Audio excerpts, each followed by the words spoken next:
شروع اللہ کے پاک نام سے جو بڑا مہربان نہایت رحم والا ہے۔ السلام علیکم دوستو آج ہم آپ کو حماس کی قید میں ایک ایسی قیدی لڑکی کی کہانی سنانے جا رہے ہیں جس کو سن کر آپ حیرت میں مبتلا ہو جائیں گے کہ قیدیوں کے ساتھ حماس کا کس طرح کا رویہ رہا، خاص کر کے قیدی خواتین کے ساتھ۔ اور جب اس لڑکی نے حماس کی قید سے نکلنے کے بعد سوشل میڈیا پر آ کر حماس کی قید میں اس کے ساتھ پیش آنے والے واقعات اور معاملات کا ذکر کیا تو ساری دنیا سن کر حیران رہ گی کہ حماس کے لوگ کس طرح کے لوگ ہیں اور حماس کے مجاہدین قیدیوں کے ساتھ کس طرح کا رویہ اختیار کرتے ہیں۔ لیکن اس سے پہلے اگر آپ ہمارے چینل پر نہیں ہیں تو اسے سبسکرائب کر کے ہمارے چینل کا حصہ بن جائیے گا۔ دوستو یہ کہانی ہینا نامی ایک لڑکی کی ہے۔ دوستو یہ ہینا نامی لڑکی تقریباً 40 دن تک حماس کے مجاہدین کی قید میں رہی اور 40 دن تک اس کے ساتھ وہاں پر کیا سلوک ہوتا رہا، اس نے جب باہر آ کر دنیا کو بتایا تو سب حیران و ششدر رہ گئے۔ حماس کی قید میں 40 دن اس لڑکی کے ساتھ کیا کیا ہوتا رہا، کیا کیا واقعات پیش آئے، اس لڑکی نے سوشل میڈیا پر آ کر بتایا اور پھر اس نے اعلان بھی کیا کہ وہ ان 40 دنوں کے اوپر ایک کتاب لکھے گی اس کے ساتھ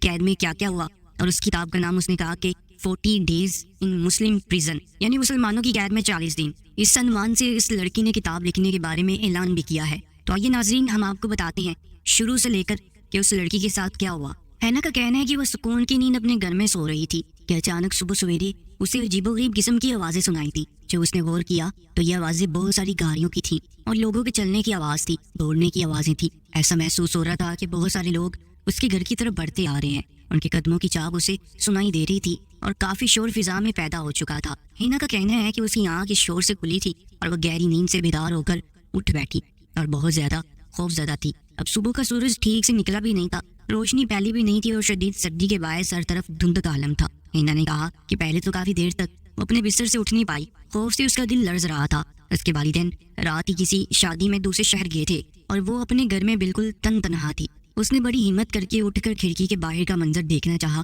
تو دھند اتنی زیادہ تھی کہ اسے کچھ دکھائی نہ دیا، تو وہ اور خوفزدہ ہو گئی کہ سامنے کا منظر تو واضح ہی نہیں ہے۔ بس اسے اتنا اندازہ ہو چکا تھا کہ حماس کے دہشت گردوں نے حملہ کر دیا تھا۔ جی ہاں ناظرین، اسرائیلی لوگ حماس کو دہشت گردی قرار دیتے ہیں، ان کی نظر میں ہر وہ مسلمان دہشت گرد ہے جو اپنے حق کے لیے آواز اٹھائے۔ ہینا کا کہنا ہے کہ وہ بے حد خوفزدہ تھی کہ اچانک ہی تھوڑی سی بمباری ہوئی جس کی وجہ سے اس کے گھر میں آگ لگ گئی، اور یہ بمباری اسرائیلی فوجیوں کی طرف سے ہوئی تھی حماس کے مجاہدین کے اوپر جو کہ اس کے گھر کے قریب ہی تھے۔ اس نے دیکھا کہ آگ لگ چکی ہے اور ہر طرف دھواں ہے اور وہ نکلنے کی کوشش کر رہی تھی لیکن نکل نہیں پا رہی تھی کہ اچانک سے اسے 2-3 حماس کے مجاہدین اپنی طرف آتے دکھائی دیے اور وہ بے ہوش ہونے والی تھی، اور بے ہوش ہونے سے پہلے اس نے دیکھا کہ حماس کے مجاہدین نے اسے وہاں سے نکالنے کی کوشش کی، اور جب اس کی آنکھ کھلی تو وہ حماس کی قید میں تھی۔ ہینا کا کہنا ہے کہ وہ خوف اور دھوئیں کے باعث بے ہوش ہو گئی، اور جب اسے ہوش آیا تو وہ عجیب و غریب قسم کی جگہ میں تھی اور اسے سمجھ میں آ گیا تھا کہ وہ حماس کے قبضے میں آ چکی ہے اور ان کی قیدی بن چکی ہے، اور یہ خیال ہی اس کے لیے سہانے روح تھا۔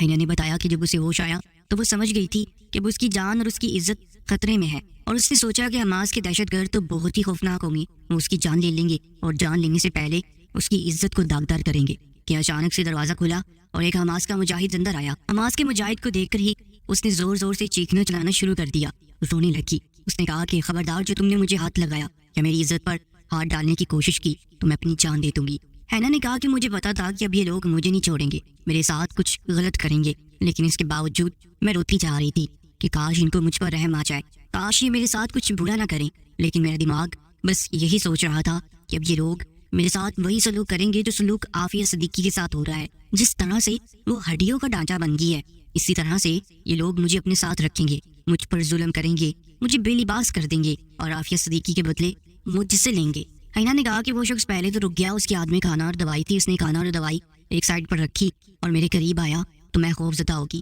اس نے میرے سر پہ ہاتھ رکھا اور بولا کہ تم میری بہن جیسی ہو، رونا بند کرو اور مجھے اپنا بھائی سمجھو، سب سے پہلے تو کھانا کھا لو، تمہیں بہت کمزوری ہوگی ہے، اور دوائی لے لو، تمہیں دوائی کی بہت ضرورت ہے اور پریشان ہونے کی کوئی ضرورت نہیں ہے، تم یہاں پر محفوظ ہو۔ ہینا نے بتایا کہ جب وہ مجاہد مجھ سے بات کر رہا تھا تو اس نے میری طرف دیکھا بھی نہیں، اس کی نظریں جھکی ہوئی تھیں اور اس نے میرے سر پر ایسے شفقت سے ہاتھ رکھا کہ میں تو سوچ میں پڑ گئی کہ یہ انسان ہے یا فرشتہ ہے۔ ہینا نے کہا کہ میں تو خوفزدہ تھی کہ میں بھیڑیوں کی قید میں آ گئی ہوں اور اب یہ لوگ مجھے نوچ کر کھا جائیں گے، لیکن اپنے سامنے اس فرشتہ صفت انسان کو دیکھ کر تو میری آنکھوں میں آنسو آ کے، جو مجھے اپنی بہن کہہ رہا تھا، خود کو میرا بھائی کہہ رہا تھا اور مجھے کھانا دے رہا تھا، دوائی دے رہا تھا۔ ہینا نے کہا کہ مجاہدین نے اسے حجاب دیا اور کہا کہ جب تک تم ہماری قید میں ہو تب تک تم اس حجاب کو پہنے رکھو، اور جب تم یہاں سے آزاد ہو جاؤ تو بے شک اپنی مرضی کے مطابق لباس پہننا، لیکن ہمارے ساتھ رہنے کے لیے تمہیں یہ حجاب اور عبایا پہننا ہوگا۔ ان کی اس بات نے تو مجھے مزید حیرت میں مبتلا کر دیا تھا۔ میں نے حجاب پہن لیا اور عبایا بھی پہن لیا اور میں نے خود کو مکمل ڈانپ دیا تھا۔ اس لڑکی کا کہنا ہے کہ اتنا تحفظ کا احساس تو اسے کبھی اپنے گھر میں بھی محسوس نہیں ہوا جتنا تحفظ کا احساس اسے مجاہدین کی قید میں ہو رہا تھا۔ اس نے بتایا کہ شروع کے دنوں میں وہ خوف زدہ تھی، لیکن آہستہ آہستہ اس کا خوف ختم ہو گیا اور وہ وہاں پر دندناتی پھرتی تھی اور سب سے خوشی سے بات کرتی تھی۔ اس لڑکی نے بتایا کہ میں نے ان سے کہا کہ مجھے لوڈو کھیلنا بہت پسند ہے، تو خاص کر انہوں نے میرے لیے لوڈو منگوائی اور وہ مجاہدین خود میرے ساتھ لوڈو کھیلتے تھے اور بہت ہی اچھا ماحول بن گیا تھا۔ میں تو یہاں پر اپنے آپ کو مالکن سمجھنے لگی تھی۔ ہینا نے بتایا کہ اس نے 40 دن حماس کی قید میں گزارے تھے اور یہ قید کے دن اسے زندگی بھر کی آزادی سے زیادہ عزیز تھے۔ جس زندگی کو لفظ قید سے مشابہ دی جا رہا تھا، اصل میں وہ اس کی آزادی اور مسرت کے 40 دن تھے جو اس نے اپنی مرضی سے گزارے تھے۔ اس کا کہنا تھا کہ اس نے اپنی زندگی میں اتنے خوبصورت دن کہیں نہیں گزارے جتنے خوبصورت دن اس نے حماس کے مجاہدینوں کے ساتھ گزارے تھے۔ پھر جب انہوں نے آ کر کہا کہ تمہاری رہائی کا وقت ہو گیا ہے اور ہم تمہیں اپنے گھر بیچنے والے ہیں، تو ہینا نے کہا کہ یہ بات سن کر میری آنکھوں میں آنسو آ گئے اور میں نے ان سے کہا کہ میں تو واپس نہیں جانا چاہتی، آپ کے ساتھ رہنا چاہتی ہوں، میں یہاں پر بہت خوش ہوں اور میں یہیں زندگی گزارنا چاہتی ہوں۔ تو انہوں نے کہا کہ نہیں، یہ ممکن نہیں ہے،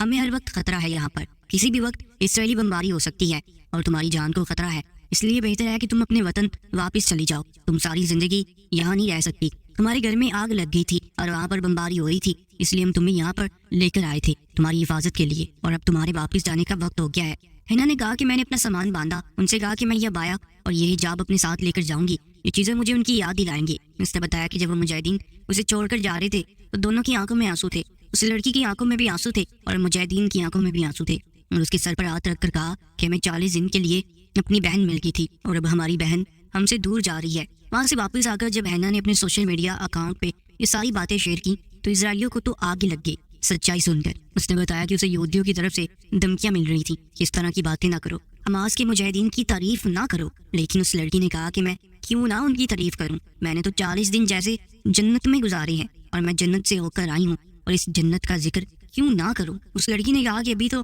میری زبان بند کر دی گئی ہے، میرا سوشل میڈیا اکاؤنٹ بھی بند کروا دیا گیا ہے اور مجھ پر مکمل پابندی عائد کر دی گئی ہے، لیکن اس نے کہا کہ میں اپنی کتاب ضرور لکھوں گی اور اس میں ساری سچائی بیان کروں گی اور ایک ایک لمحے کا احوال بیان کروں گی۔ دوستو، اسلام کی یہی خاصیت ہے کہ مومن کے ساتھ گزارے ہوئے چند دن ہی کافی ہوتی ہیں کسی کی ہدایت کے لیے۔ آئیے ہم سب دعا کرتے ہیں کہ اللہ تعالیٰ اس لڑکی کو اسلام کی راہ پر چلنے کی توفیق عطا کرے اور وہ اسلام قبول کر لے۔ کمنٹ سیکشن میں آمین ضرور لکھیے گا اور مزید ویڈیو اپڈیٹس کے لیے ہمارے یوٹیوب چینل کو بھی سبسکرائب کر لیجیے گا۔